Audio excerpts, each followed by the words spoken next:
అల్లు అర్జున్ గారు నేను ముఖ్యమంత్రి గారు అసెంబ్లీలో ప్రస్తావించిన తర్వాత మీరు ప్రెస్ మీట్ పెడతారనంటే పశ్చాత్తాపంతో ప్రెస్ మీట్ పెడుతున్నారని చెప్పి నేను అనుకున్నా. ఎందుకంటే సంధ్యా థియేటర్ సంఘటన జరిగిన తర్వాత ఆ సంఘటన మీ దృష్టికి వచ్చిన తర్వాత కూడా మీరు ఈ రకంగా మూవీ ఎప్పటి వరకు చూసిర్రు, ఎప్పటి వరకే క్లాప్స్ కొట్టిర్రు, వెళ్లేటప్పుడు మీరు అభివాదం తెలుపుకుంటూ వెళ్ళినరా లేదా మీరు ర్యాలీగా వెళ్ళినరా, చాలా క్లియర్ గా ఫుటేజెస్ కనబడుతున్నాయి. మీరు అవన్నిటినీ పక్కన పెట్టి ఏదో లేను జరగలేదు నా దృష్టికి రాలేదని చెప్పి మీరు మాట్లాడుతున్నారు. సరే మరుసటి రోజు మీ ఇంటి దగ్గర కూడా మీరు ఆ ఇన్సిడెంట్ జరిగిన తర్వాత కూడా పటాకీలు కాల్చుకున్నారు. సరే ఆ విషయాలన్నింటినీ కూడా మేము ప్రస్తావిస్తలేము అని మీరు మాట్లాడుతూ ఏమనంటారు, తెలుగుని సత్తా చాటుతున్నాం అని మాట్లాడుతున్నారు. తెలుగుని సత్తా చాటేది ఉంటే మన వలన తెలుసో తెలియకనో ఏదైతే సంబంధించి సంఘటనలో మనుషుల ప్రాణాలు పోయే విధంగా అటువంటి ఒక చర్యలు జరిగినప్పుడు దాన్ని ఏదైతే సంబంధించి సానుభూతితోటి స్పందించి ప్రెస్ మీట్ నిర్వహించి ఆ కుటుంబానికి అండదండగా నిలిచే ప్రయత్నం చేయాలి తప్ప నిన్న ముఖ్యమంత్రి గారు ఏదైతే ఈ ప్రజాప్రభుత్వము ప్రజలకు అండదండగా ఉంటది, ఎవరు తప్పు చేసినా కూడా ఊరుకోము శిక్షిస్తామని చెప్పి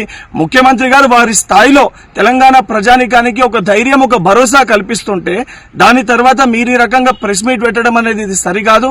ఇప్పటికన్నా మీరు మాట్లాడిన మాటలపైన మీరు ఆత్మవిమర్శ చేసుకొని మీరు మాట్లాడిన మాటల్ని వెనుకకి తీసుకోవాలని చెప్పి డిమాండ్ చేస్తున్నా.